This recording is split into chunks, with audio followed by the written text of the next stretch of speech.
ಓಂ ಶಾಂತಿ ವೀಕ್ಷಕರ ಅಭಿಮಾನಿಗಳೇ, ಗುರುಮಕ್ಕಳೇ, ಭಕ್ತರೇ, ಮಿತ್ರರೇ, ನೀವೆಲ್ಲರೂ ಒಳ್ಳೆಯದಾಗಲಿ. ಸ್ವರ್ಗ ನರ್ಕ, ನಾವು ಈ ಶರೀರ ಬಿಟ್ಟ ಮೇಲೆ, ಸತ್ತ ಮೇಲೆ ಸ್ವರ್ಗಕ್ಕೆ ಹೋಗ್ತೀವ ಅಥವಾ ನರ್ಕಕ್ಕೆ ಹೋಗ್ತೀವ, ಒಂದು ಡೌಟ್ ಎಲ್ಲರಿಗಿರುತ್ತೆ. ಸ್ವರ್ಗಕ್ಕೆ ಹೋಗಬೇಕಾದ್ರೆ ಏನೆಲ್ಲ ಅರ್ಹತೆಗಳು ಬೇಕು ನಮಗೆ, ನರಕಕ್ಕೆ ಹೋಗಬೇಕಾದ್ರೆ ಅರ್ಹತೆಗಳೇ ಬೇಕಾಗಿಲ್ಲ. ಹೇಗಾದರೆ ಸಾಕಷ್ಟು ಪಾಪಕರ್ಮಗಳಲ್ಲಿ ಯಾರು ಮಾಡ್ತಾರೆ ಅವ್ರಿಗೆ ಗ್ಯಾರಂಟಿ ನರಕ ಅನ್ನೋದು ಒಂದು ಇದ್ದೇ ಇರುತ್ತೆ. ಅದು ಇಲ್ಲೇ ಇರ್ಬೋದು, ಇಲ್ಲೇ ಅನುಭವಿಸ್ಬೋದು, ಅಥವಾ ಬೇರೆ ಯಾವುದಾದ್ರೂ ಒಂದು ನರಕ ಅಂತಿರುತ್ತಲ್ಲ, ಘೋರ ನರಕಗಳು ಅಲ್ಲಿರ್ಬೋದು. ಒಟ್ಟಿನಲ್ಲಿ ಪಾಪ ಮಾಡಿದವರು ಘೋರ ನರಕಗಳಲ್ಲಿ ಕೊಳೆಯೋದ್ರಲ್ಲಿ ಯಾವುದೇ ಸಂದೇಹ ಇಲ್ಲ. ಕರ್ಮಕ್ಕೆ ತಕ್ಕ ಫಲ ಈ ಪ್ರಕೃತಿಯಲ್ಲಿ ಧರ್ಮ ಅಂತಂದಿದೆ, ನ್ಯಾಯ ಅಂತಿದೆ, ಸತ್ಯ ಅಂತಿದೆ, ಅದು ಕೊಟ್ಟೇ ಕೊಡುತ್ತೆ. ಪಾಪ ಮಾಡಿದವ್ರಿಗೆ ನರಕದ ದಾರಿ ತೋರಿಸುತ್ತೆ, ಪುಣ್ಯ ಮಾಡಿದವ್ರಿಗೆ ಸ್ವರ್ಗದ ದಾರಿ ತೋರಿಸುತ್ತೆ. ಅವರು ಯಾವುದೇ ಧರ್ಮ ಆಗಿರಲಿ, ಯಾವುದೇ ಕುಲ ಆಗಿರಲಿ, ಬಡವರಾಗಿರಲಿ, ಶ್ರೀಮಂತರಾಗಿರಲಿ, ಚಿಕ್ಕವರು ಆಗಿರಲಿ, ದೊಡ್ಡವರಾಗಿರಲಿ, ಹೆಣ್ಣಾಗಿರಲಿ, ಗಂಡ ಆಗಿರಲಿ, ಇಲ್ಲೆಲ್ಲೋ ಆಗಿರಲಿ, ಪ್ರಾಣಿ ಆಗಿರಲಿ, ಪಕ್ಷ ಆಗಿರಲಿ, ಗಿಡ ಮರ ಬಳ್ಳಿ ಗ್ರಹ ತಾರ ನಕ್ಷತ್ರ ನದಿ ಸಾಗರ ಅದು ಎಲೆ ಆಗಿರಲಿ, ಯಾವುದೇ ಶಕ್ತಿ ಆಗಿರಲಿ, ಕಣ್ಣು ಕಾಣೋದಾಗಿರಲಿ, ಕಾಣದೇ ಇರೋದಾಗಿರಲಿ, ಪಾಪ ಮಾಡಿದವರಿಗೆ ನರಕ ಖಂಡಿತ ಸಿಗುತ್ತೆ. ಅದು ಇಲ್ಲೇ ಸಿಗ್ಬೋದು, ಅಥವಾ ಬೇರೆ ಯಾವುದೇ ಲೋಕದಲ್ಲಿ ಸಿಗ್ಬೋದು, ಅಥವಾ ಬೇಗಲೇ ಸಿಗ್ಬೋದು, ಅಥವಾ ಅಲ್ಲಿ ನಿಧಾನಕ್ಕೆ ಸಿಗ್ಬೋದು. ಖಂಡಿತ ಪಾಪ ಮಾಡಿದವ್ರ ನರಕ ಇದೇ ಇರುತ್ತೆ. ಇದು ಒಂದು ಸಿದ್ಧಾಂತ, ಇದರಲ್ಲಿ ಯಾವುದೇ ಸಂದೇಹ ಇಲ್ಲ. ಹಾಗೆ ಪುಣ್ಯ ಮಾಡಿದವ್ರಿಗೆ ಸ್ವಲ್ಪ ನಿಧಾನ ಆಗ್ಬೋದು, ಬೇಗಲೇ ಆಗ್ಬೋದು, ಸ್ವರ್ಗ ಅಂತೂ ಸಿಕ್ಕೇ ಸಿಗುತ್ತೆ. ಆದರೆ ಸಾಕಷ್ಟು ಮಂದಿ ಬುರುಡೆ ಬಿಡ್ತಾರೆ. ಬುರುಡೆ ಬಿಡೋದು ಹೆಂಗಂದರೆ,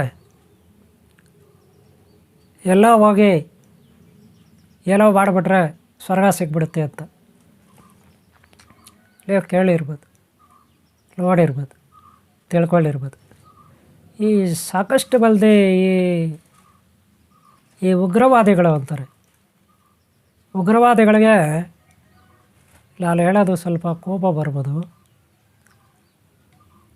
ಉಗ್ರವಾದಿಗಳಿಗೆ ಕೋಪ ಬರ್ಬೋದು ನಾನೀಗ ಮಾತಾಡೋದು. ಎಲ್ಲ ಹೋಗಿ ಒಂದು ಬಾಂಬ್ ಬಿಟ್ಬಿಟ್ಟು, ಸೂಸೈಡ್ ಬಾಂಬೋ ಎಲ್ಲೋ ಶರೀರಕ್ಕೆ ಬಾಂಬ್ ಕಟ್ಕೊಬಿಟ್ಟು, ಎಲ್ಲೋ ರೈಲ್ವೆ ಸ್ಟೇಷನೋ, ಸಿನಿಮಾ ಟಾಕೀಸೋ, ಮದುವೆ ಮಂಟಪನೋ, ಸಂತೆನೋ, ಒಟ್ಟಲ್ಲಿ ಜನ ಇರೋ ಕಡೆ ಹೋಗ್ಬಿಟ್ಟು, ಎಲ್ಲ ಮಸೀದಿ ಒಳಗೆ, ಇಲ್ಲ ದೇವಸ್ಥಾನ ಒಳಗೆ, ಚರ್ಚ್ ಒಳಗೆ ಮಾಯಿಗೆ ಶರೀರಕ್ಕೆ ಬಾಂಬ್ಗಳು ಕಟ್ಕೊಬಿಟ್ಟು ಅಲ್ಲೋಗಿ ಸಿಡಿಸ್ಕೊಬಿಡೋದು, ತಮ್ಮನ್ನು ತಾವೇ ಸ್ಫೋಟ ಮಾಡ್ಕೊಳ್ಳೋದು, ಸೂಸೈಡ್ ಬಾಂಬಾರು ಅಂತಾರೆ. ಆವಾಗ ತಾನೂ ಸಾಯೋದಲ್ಲದೆ ತನ್ನ ಕುಟುಂಬಕ್ಕೂ ನೋವುಂಟು ಮಾಡೋದಲ್ಲದೆ ಅಕ್ಕಪಕ್ಕ ಇರೋವ್ರನ್ನೂ ಸಾಯಿಸಿ ಅವ್ರ ಕುಟುಂಬಗಳಿಗೂ ನೋವು ಮಾಡ್ತಾರೆ. ಅವ್ರ ಸಿದ್ಧಾಂತ ಏನಪ್ಪ ಅಂದರೆ, ಸ್ವರ್ಗಕ್ಕೆ ಹೋಗ್ತಾರೆ. ಈ ರೀತಿ ಮಾಡಿಬಿಟ್ರೆ ಬಾಂಬ್ ಕಟ್ಕೊಂಡು 10 ಜನ ಇರೋ ಕಡೆ ಹೋಗ್ಬಿಟ್ಟು ಅಲ್ಲಿ 10 ಜನ ಸಾಯಿಸ್ಬಿಟ್ರೆ ಸ್ವರ್ಗಕ್ಕೆ ಹೋಗ್ತಾರೆ. ಯಾರು ಹೋಗೋದು ಸ್ವರ್ಗಕ್ಕೆ? ಈ ಬಾಂಬರ್ ಸೂಸೈಡ್ ಮಾಡ್ಕೊಂಡಲ್ಲ, ಅವನು ಹೋಗ್ತಾನಂತೆ ಸ್ವರ್ಗಕ್ಕೆ. ಧರ್ಮ ಉದ್ಧಾರಕ್ಕಾಗಿ ಬೇರೆಯವ್ರನ್ನ ಸಾಯಿಸೋದು, ಬೇರೆಯವ್ರನ್ನ ಸಾಯಿಸ್ಬಿಟ್ರೆ ಧರ್ಮ ಉದ್ಧಾರ ಆಗುತ್ತೆ. ಈ ರೀತಿ ಅಲ್ಲಿ ಕೆಲವು ಮತೀಯವಾದಿಗಳು, ಮತಾಂಧರು, ಅವಿವೇಕಿಗಳು, ಅಜ್ಞಾನಿಗಳು, ಕೆಲಸಕ್ಕೆ ಬರೋ ಅದು ನನಗೆ ಗೊತ್ತಿಲ್ಲ, ಈ ಚಿಕ್ಕ ಮಕ್ಕಳಿಗಿಂದಲೇ ಟ್ರೈನಿಂಗ್ ಕೊಟ್ಟು ಈ ರೀತಿ ಮಾಡ್ತಾರೆ. ಅವ್ರ ಸಿದ್ಧಾಂತ ಏನಿದೆ, ಅವ್ರು ಏತಕ್ಕಾಗಿ ಹೀಗೆ ಮಾಡ್ತಾರೆ ಅದು ಅವ್ರಿಗೆ ಬಿಟ್ಟಿದ್ದು. ಅವ್ರನ್ನ 20,000 ಇದ್ದಾರೆ, ಅವ್ರ ಪರವಾಗಿ ನಿಲ್ಲೋರು ಇದ್ದಾರೆ, ಅದು ಬೇರೆ ವಿಚಾರ. ನಾನಿಲ್ಲಿ ಪರ ಇರೋದ ಮಧ್ಯದಲ್ಲಿ ಒಂದು ವಿಚಾರವನ್ನು ಹೇಳ್ತಾ ಇದ್ದೀನಿ ಅಷ್ಟೇ. ಸ್ವರ್ಗ ನರಕ ಅಂತ ಬಂತಲ್ಲ ವಿಚಾರ, ಅದಕ್ಕೆ ಅವರು ಸಿದ್ಧಾಂತ ಆ ರೀತಿ. ಬಾಂಬ್ ಇಟ್ಬಿಟ್ಟು 10 ಜನಕ್ಕೆ ಸಾಯಿಸ್ಬಿಟ್ರೆ ಸ್ವರ್ಗ ಸಿಗುತ್ತೆ ನಮಗೆ, ಅಲ್ಲಿ ಅದೇನೋ 72 ಜನನೋ 72,000ನೋ ದೇವಕನ್ಯೆಯರು ಇವರಿಗೆ ಮದುವೆ ಮಾಡ್ಕೊತಾರಂತೆ ಸ್ವರ್ಗದಲ್ಲಿ. ಆ ಥರ ಎಲ್ಲ ಅವರು ಹಿತಬೋಧನೆ ಮಾಡಿ ಕಳಿಸಿರ್ತಾರೆ. ಗನ್ ಕೊಟ್ಟು ಇಲ್ಲ ಬಾಂಬ್ ಕೊಟ್ಟು ಕಳಿಸಿರ್ತಾರೆ. ಅವರು ಇಲ್ಲಿ ಬಂದು ಸಾಯ್ತಾರೆ, ಇನ್ನೆಲ್ಲೋ ಸಾಯ್ತಾರೆ, ಅಲ್ಲಲ್ಲೇ ಸಾಯ್ತಾರೆ. ಅವರವರ ದೇಶಗಳಲ್ಲೇ ಅವ್ರು ಸಾಯ್ತಾರೆ, ಬೇರೆ ಬೇರೆ ದೇಶಗಳಲ್ಲೂ ಬಂದು ಸಾಯ್ತಾರೆ. ಆತ್ಮಹತ್ಯೆ, ಇದು ಸೂಸೈಡ್ ಬಾಂಬರ್ ಅಂತಾರೆ. ಅವ್ರಿಗೇನೋ ಸಿಗುತ್ತಂತೆ ಸ್ವರ್ಗ, ಅದು ನನಗೆ ಗೊತ್ತಿಲ್ಲ ಬಿಟ್ಟಾಗಿ. ಆದರೆ ಒಂದು ನಿಜ, ಯಾರು ಪಾಪ ಮಾಡ್ತಾರೆ ಅವರು ಸ್ವರ್ಗಕ್ಕೆ ಹೋಗಲ್ಲ, ಘೋರ ನರಕಗಳಿಗೆ ಹೋಗ್ತಾರೆ ಅಥವಾ ಇಲ್ಲೇ ಅನುಭವಿಸ್ತಾರೆ. ಇಲ್ಲೇ ಅಂದ್ರೆ ಹಿಂಗೆ ಮಾಯಿ ಕೈ ಗಟ್ಟಿಯಾಗಿರೋವಾಗ ಮಾಡಬಾರ್ದು ಪಾಪಗಳು ಮಾಡೋದು. ತಮ್ಮ ಮನೆಯಲ್ಲಿರೋರಿಗೆ ಹಿಂಸೆ ಕೊಡೋದು. ಮೊದಲನೇದಾಗಿ ತಮ್ಮ ಮನೆಯಲ್ಲಿರ್ತಾರಲ್ಲ ಪ್ರಜೆಗಳು, ಉಳಿದವ್ರು, ಅಣ್ಣ ತಮ್ಮ ಅಕ್ಕ ತಂಗಿ ಅಪ್ಪ ಅಮ್ಮ, ಅವ್ರಿಗೆ ಹಿಂಸೆ ಕೊಡೋದು.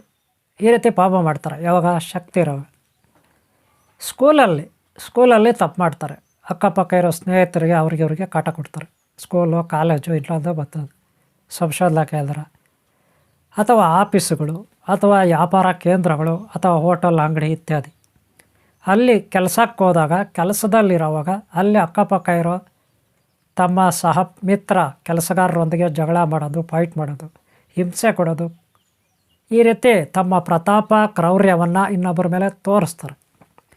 ಬಹಳ ಹಿಂಸೆ ಕೊಡ್ತಾರೆ, ಟಾರ್ಚರ್ ಕೊಡ್ತಾರೆ ಬೇರೆಯವ್ರಿಗೆ. ಇವರು ಮನಸ್ಥಿತಿಯಲ್ಲೇ ಅಂಥದ್ದು. ಇವ್ರಿಗೇನು ಸಿಗುತ್ತೆ? ಸ್ವರ್ಗ ಸಿಗುತ್ತಾ? ಖಂಡಿತ ಸಿಗಲ್ಲ. ಅದು ಯಾವ ಕಾಲಕ್ಕೆ ಸಿಗಬೇಕು?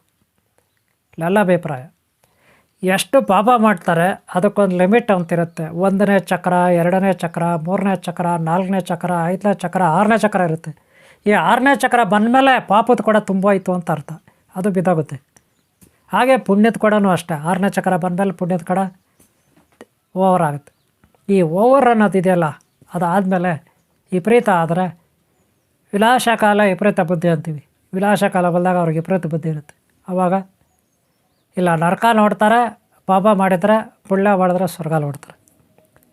ಏನು ಯಾವ ರೀತಿ ನರಕ ನೋಡ್ತಾರೆ? ಅವ್ರಿಗೆ ಶಕ್ತಿಶಾಲಿ ಇರುವಾಗ ಇಲ್ಲೊಬ್ರಿಗೆ ಹಿಂಸೆ ಕೊಡ್ತಾರೆ. ಆಮೇಲೆ ವಯಸ್ಸಾಗ್ತಾ ಒಂದು 55-60 ವರ್ಷ ಆಗೋಷ್ಟೊಳಗೆ BP, ಶುಗರು, ಇಲ್ಲೊಂದು ಮತ್ತೊಂದು ಕಿಡ್ನಿ ಫೈಲರು, ಹಾರ್ಟ್ ಫೈಲರ್, ಇನ್ನೊಂದು ಮತ್ತೊಂದು ಶರೀರದಲ್ಲಿ ನಾನಾ ರೀತಿಯ ಸಮಸ್ಯೆಗಳು ಕಾಣಿಸ್ಕೊಳ್ತವೆ ವಯಸ್ಸಾದಮೇಲೆ. ಯಾಕೆ ವಯಸ್ಸಾದ್ಮೇಲೆ ಕಾಣಿಸ್ಕೊಳ್ಳುತ್ತೆ? ಅದೇ ವಯಸ್ಸಲ್ಲಿರೋವಾಗ ಎಲ್ಲಾದರೂ ರೋಗ ಬಂದ್ಬಿಟ್ರೆ ತಡ್ಕೊಳ್ಳೋ ಶಕ್ತಿ ಇರುತ್ತೆ. ಡಾಕ್ಟರು ಒಳ್ಳೆ ಇಂಜೆಕ್ಷನ್ ಕೊಟ್ಟು ಆ ನೋವು ಇಲ್ದಂಗೆ ಮಾಡ್ತಾರೆ. ಅದೇ ವಯಸ್ಸಾದಮೇಲೆ ಇಂಜೆಕ್ಷನ್ ಕೊಟ್ಟರು ಕೂಡ ಆ ಮನುಷ್ಯ ಸತ್ತೋಗ್ತಾನೆ. ಯಾಕಂದರೆ ಇಂಜೆಕ್ಷನ್ ಕೊಟ್ರೇ ಅದನ್ನು ತಡ್ಕೊಳ್ಳೋ ಶಕ್ತಿ ಇರಲ್ಲ. ಅದಕ್ಕೆ ಡಾಕ್ಟ್ರು ಡೋಸೇಜ್ ಕಡಿಮೆ ಇರೋದು, ಶಕ್ತಿ ಕಡಿಮೆ ಇರೋ ಇಂಜೆಕ್ಷನ್ ಕೊಡ್ತಾನೆ ಡಾಕ್ಟ್ರು. ಯಾಕಂದರೆ ಇವ್ರಿಗೆ 55-60 ವರ್ಷ ವಯಸ್ಸಾಗಿರ್ತದೆ. ಡೋಸೇಜ್ ಜಾಸ್ತಿ ಇರೋದು ಕೊಟ್ಟರೆ ಈ ಮನುಷ್ಯ ತಡ್ಕೊಳ್ಳಲ್ಲ, ವಯಸ್ಸಾಗ್ಬಿಟ್ಟಿದೆ, ಶಕ್ತಿ ಇರಲ್ಲ ತಡ್ಕೊಳ್ಳೋಕ್ಕೆ. ಅದಕ್ಕೆ ಕಡಿಮೆ ಡೋಸೇಜ್ ಕೊಡ್ತಾರೆ ಡಾಕ್ಟ್ರು.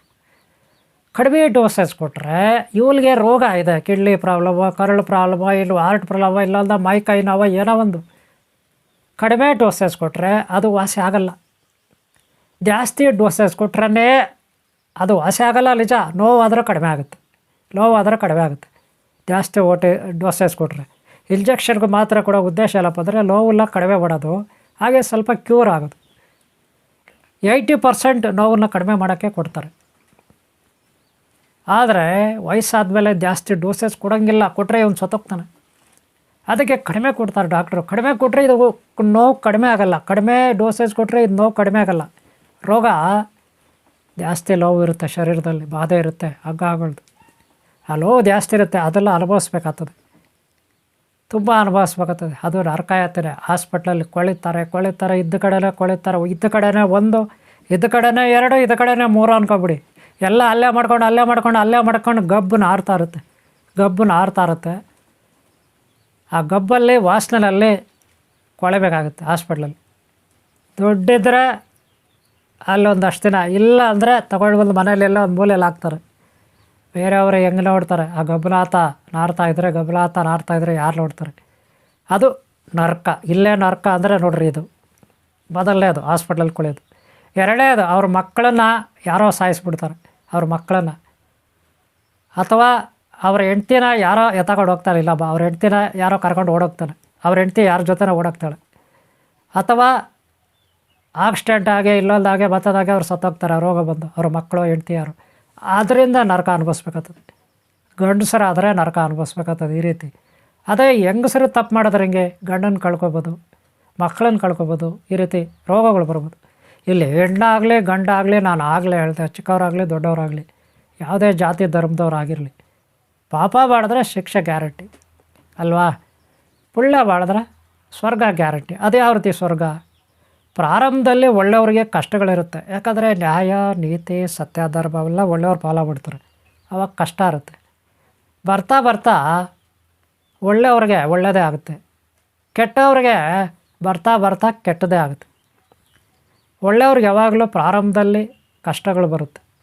ಕೆಟ್ಟವರು ಈ ಸಮಾಜದಲ್ಲಿ ಇವತ್ತು 100ಕ್ಕೆ 99 ಭಾಗ ಕೆಟ್ಟವರೇ. ಅವ್ರ ಮಧ್ಯೆ ಒಳ್ಳೆಯವರು ವಿಲವಿಲ ಅಂತ ಒದ್ದಾಡಿ ನ್ಯಾಯ ನೀತಿ ಸತ್ಯ ಧರ್ಮವನ್ನು ಕಾಪಾಡಿಕೊಂಡು ಧರ್ಮವನ್ನು ಕಾಪಾಡ್ಕೊಂಡು ಬಂದರೆ ಖಂಡಿತ ಅವ್ರಿಗೆ ಈ ಭೂಮಿ ಮೇಲೆ ಅಥವಾ ಯಾವುದೇ ಲೋಕದಲ್ಲಿ ಒಳ್ಳೆಯದೇ ಆಗುತ್ತೆ. ಅನಂತರ ಅವರು ಈ ಶರೀರ ಬಿಟ್ಟ ಮೇಲೆ ಸತ್ವದ ಮೇಲೆ ಯಾವುದೋ ಒಂದು ಸ್ವರ್ಗ ಸಿಗುತ್ತೆ ಒಳ್ಳೆಯವ್ರಿಗೆ. ಕೆಟ್ಟವರಿಗೆ ಖಂಡಿತ ಇಲ್ಲಿ ನರಕ ಅಲ್ಲಿ ನರಕ ಸಿಗುತ್ತೆ. ಒಳ್ಳೆಯವ್ರಿಗೆ ಪ್ರಾರಂಭದಲ್ಲಿ ಇಲ್ಲಿ ಕಷ್ಟ ಆಗ್ಬೋದು, ಆಮೇಲೆ ಇಲ್ಲಿ ಸುಖ ಸಿಗುತ್ತೆ, ಆಮೇಲೆ ಬೇರೆ ಕಡೆ ಶಾಶ್ವತವಾದ ಸುಖ ಸಿಗುತ್ತೆ. ಬೇರೆ ಯಾವುದೋ ಒಂದು ಸ್ವರ್ಗ, ಕೈಲಾಸ, ವೈಕುಂಠ ಇತ್ಯಾದಿ ಸ್ವರ್ಗಲೋಕ, ಬ್ರಹ್ಮಲೋಕ, ಸತ್ಯಲೋಕ, ಸೂರ್ಯಲೋಕ, ಯಾವುದೋ ಒಂದು ಲೋಕ ಸಿಗುತ್ತೆ. ಈ ರೀತಿ ಪಾಪ ಮಾಡಿದವ್ರಿಗೆ ನರಕ ಇಲ್ಲೇ ಸಿಗುತ್ತೆ, ಪುಣ್ಯ ಮಾಡಿದವ್ರಿಗೆ ಬೇರೆ ಕಡೆ ಸಿಗುತ್ತೆ. ಅದಕ್ಕೆಲ್ಲ ಯಾವಾಗಲೂ ಪಾಪಕರ್ಮಗಳೆಲ್ಲ ಮಾಡಬಾರ್ದು. ಪಾಪಕರ್ಮಗಳಂದರೆ ಯಾವುದು? ಅತಿಯಾದ ಆಸೆ ಪಡಬಾರ್ದು. ಆಸೆಯ ದುಃಖದ ಮೂಲ ಅಂತ ಬುದ್ಧ ಮಹಾವೀರರು ಹೇಳಿದ್ದಾರೆ. ಹಿಂಸೆ ಮಹಾಪಾಪ. ಹಿಂಸೆ ಮಾಡಬಾರ್ದು, ಯಾವುದೇ ಜೀವಿಗಳನ್ನು ಹಿಂಸಿಸಬಾರ್ದು, ಯಾರನ್ನೂ ಹಿಂಸಿಸಬಾರ್ದು, ಯಾವುದೆಲ್ಲ ಹಿಂಸಿಸಬಾರ್ದು, ಹಿಂಸೆ ಮಾಡಬಾರ್ದು. ಅಹಿಂಸೆಯ ಮೋಕ್ಷಕ ಮಾರ್ಗ, ಅಹಿಂಸೆ ಇರಬೇಕು. ಪ್ರತಿ ಜೀವಿಯನ್ನು ನಾವು ದಯಾ ದಾಕ್ಷಿಣ್ಯದಿಂದ, ಕರುಣೆಯಿಂದ, ವಿನಯದಿಂದ, ಪ್ರೀತಿ ಪ್ರೇಮದಿಂದ ನೋಡಬೇಕು. ಅಡುರೇಳೆ ತೃಣಕಷ್ಟಲ್ಲೂ ಭಗವಂತನನ್ನು ಕಂಡು ಭಕ್ತಿ ಮತ್ತು ಧ್ಯಾನ ನಿತ್ಯ ಸತ್ಯ. ಭಕ್ತಿ ಮತ್ತು ಧ್ಯಾನವೇ ನಿತ್ಯ ಸತ್ಯವಾಗಿರಬೇಕು. ನಮ್ಮ ಸಮಯವಲ್ಲ ನಾವು ವ್ಯರ್ಥ ಮಾಡದೆ ಒಳ್ಳೆಯ ಕೆಲಸಗಳಿಗೆ ಉಪಯೋಗಿಸ್ಬೇಕು. ಭಕ್ತಿ ಮತ್ತು ಧ್ಯಾನಕ್ಕಾಗಿ ಉಪಯೋಗಿಸ್ಬೇಕು. ದೈವಭಕ್ತಿ ಗುರುಭಕ್ತಿ ಇರಬೇಕು. ದೊಡ್ಡವರು ಅವ್ರ ಮೇಲೆ ನಮಗೆ ಗೌರವ ಇರಬೇಕು. ನ್ಯಾಯ ನೀತಿ ಸತ್ಯ ಧರ್ಮಗಳೆಲ್ಲ ಪಾಲನೆ ಮಾಡಬೇಕು. ಆಗ ಒಬ್ಬ ವ್ಯಕ್ತಿ ಸ್ವರ್ಗಕ್ಕೆ ಹೋಗ್ತಾಳೆ, ಇದರಲ್ಲಿ ಯಾವುದೇ ಸಂದೇಹ ಇಲ್ಲ. ಪಾಪಕರ್ಮಗಳೆಲ್ಲ ಮಾಡಿದವರು ನರಕಕ್ಕೆ ಹೋಗ್ತಾರೆ, ಇದರಲ್ಲಿ ಯಾವುದೇ ಸಂದೇಹ ಇಲ್ಲ. ಇಷ್ಟು ಹೇಳ್ತಾ ವಿಡಿಯೋ ಮುಗಿಸ್ತಾ ಇದ್ದಿಲ್ಲ. ಯಾವಾಗಲೇ ಒಳ್ಳೆಯದಲ್ಲಿ ಮಾಡಿ.